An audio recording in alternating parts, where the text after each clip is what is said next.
Gin is one of my favorite spirits for mixing cocktails because it pairs well with so many different flavors and it's really fun to experiment with. And I've been getting a lot of requests these days for simple cocktails that just require ingredients you might find around your house. So here I'm going to make 5 dead simple gin cocktails where the only alcoholic ingredient is gin and the rest are things that you might have in your pantry, your fridge, or a short trip to the local market. Here I'm using a dry and aromatic gin, but if you want to see me do a similar video but with a different spirit, just let me know in the flippity flop below. First up, we are doing the classic gin sour template, the Gimlet. To make this cocktail and a few of the other cocktails in this video, you're going to need to make some simple syrup, which is basically just sugar water. And making this at home couldn't be easier. Just grab yourself a saucepan and add about a cup of sugar. And then add the same amount of water, in this case another cup, and then just gently heat that on low and stir it around until all the sugar dissolves. And that should keep for at least a month in the fridge. Alright, so now we're going to grab our shaker and add 3/4 of an ounce, or about 22 mils of our simple syrup, and then another 3/4 of an ounce, or 22 mils of fresh lime juice. Try to keep it fresh here, guys. Alright, now let's take our gin for a spin here, and we're going to add 2 ounces, or 60 mils, into the glass. And that is it for your classic Gimlet. But with just a few simple ingredients, this really is a blank canvas and a great opportunity to experiment with some other herbs, berries, or other vegetables you have lying around. So you could throw some mint in here and then it becomes a south side cocktail, muddle some celery or some basil or some berries, whatever you want. Channel your inner Bob Ross and get a little crazy here. After that, we're going to add about 4 cubes of ice and shake for about 15 seconds. It's worth noting that the original spec for this cocktail in the Savoy cocktail book back in 1930 called for the use of a lime cordial as opposed to fresh lime juice and simple syrup. Back in the 19th century, the lime cordial was meant to help preserve the citrus for the British Navy. Since we aren't trying to solve that problem today, there's really no reason to use Rose's lime juice or anything like that.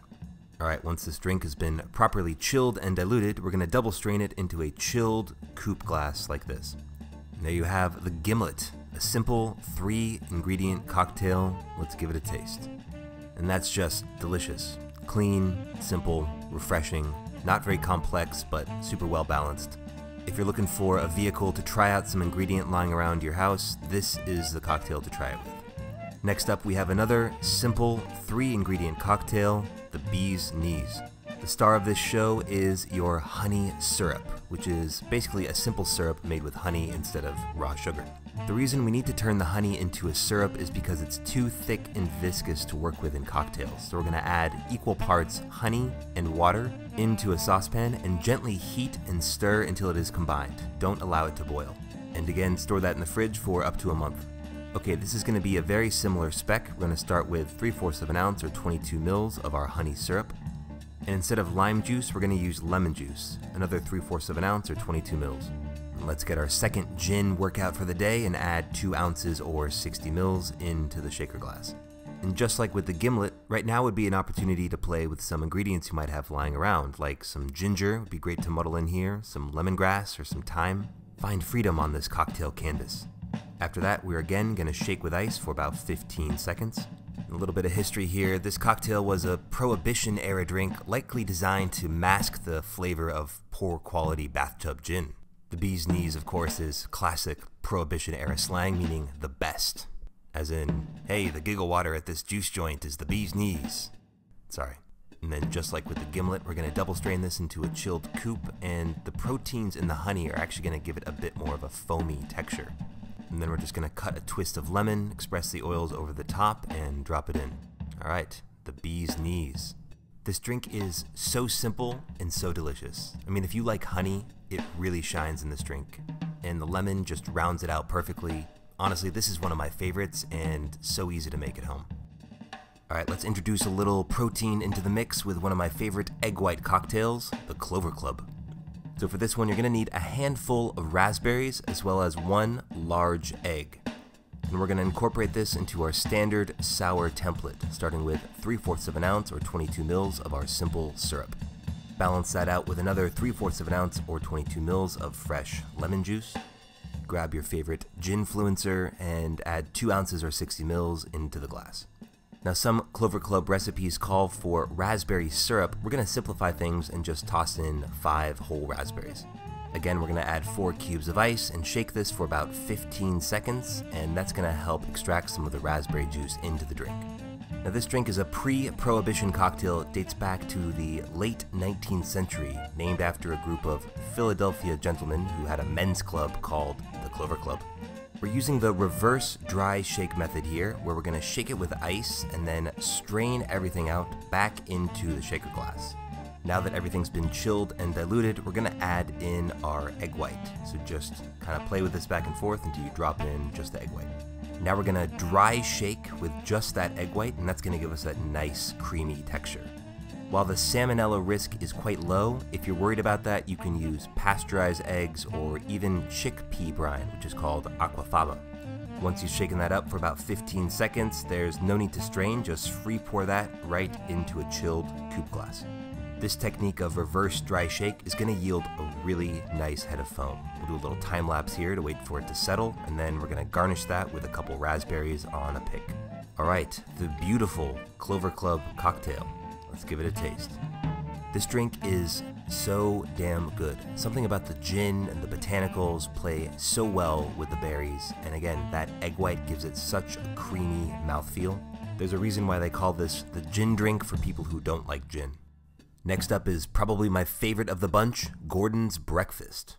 We're going to do some muddling in this one, so take a lime, cut it into 6 wedges, and throw them into a shaker glass, and then add 3/4 of an ounce or about 22 mils of simple syrup. Now this drink is typically served as a brunch cocktail, and it calls for 4 dashes of Cholula hot sauce. Now 4 dashes is probably about the equivalent of 1 bar spoon, but it's really to taste, so measure that out as you like and pour it in the glass. I wouldn't go too crazy with this, otherwise you'll overpower the rest of the flavors. And another one of those savory flavors here is Worcestershire sauce. Calls for 2 dashes, or in this case about half a bar spoon into the glass. Then toss in 3 or 4 thin slices of cucumber, and call me Jennifer Aniston, because after you drink this, we're going to be friends. 2 ounces or 60 mils of, you guessed it, Gordon's. Alright, now for the fun part, grab your squishin' stick, and we're really going to try to extract all of that lime juice, muddle in some of that cucumber, but not pulverize it too much. In retrospect, I feel like I should have added the lime wedges last so they were a little bit easier to get access to. Now the recipe calls for about 8 cubes worth of crushed ice. We're going to throw those into a Lewis bag and just smash them up. Dump it all into your shaker glass. Then we're going to shake that up for about 6 seconds. Now this drink actually comes from the now shuttered Milk and Honey Bar in New York and is a variation on another drink called the Gordon's Cup, which does not include the hot sauce or Worcestershire sauce. Alright, once that's shaken up, we're just going to free pour that into a chilled double old-fashioned glass and then garnish with a bit of salt and some freshly ground pepper. Maybe a little more than that, mate. Alright, Gordon, let's see what you got for us here. I gotta say, this drink is phenomenal. It is so full of flavor and hits on all the senses. It's got some umami, it's got some spiciness, some sour, some sweet, all that with fresh cucumber. I love it. And finally, what better way to close out your gin-fueled day than the bubbly French 75? We're going to start with our shaker glass. 1/2 ounce or 15 mils of fresh lemon juice. Balance that with another 1/2 ounce or 15 mils of simple syrup. And someone should check the Guinness Book of World Records because we're dropping in 1 ounce or 30 mils. Add some ice and we're going to shake that for about 15 seconds. Alright, now the origin of the French 75 is a little murky, like most cocktails, but it was first printed in 1927, giving it the distinction of being the only classic cocktail born in America during Prohibition. Once that's been chilled and diluted, we're going to double strain that into a chilled champagne flute. I'm just going to open some sparkling wine after drinking 4 cocktails. What could go wrong? Oh, yeah, that. Well, once we settle down, we're going to gently top off our cocktail with about 4 ounces or 120 mils of sparkling wine. Then we're just going to cut a lemon peel, express the oils over the top, and drop it in.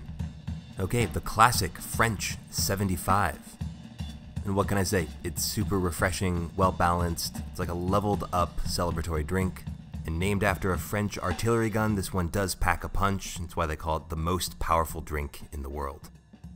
Hope you all enjoyed that. If you want to see me do other videos like this using a different spirit like whiskey, rum, tequila, or something else, just let me know in the comments below. And if you're looking for more easy to make cocktails at home, check out my basic cocktails playlist.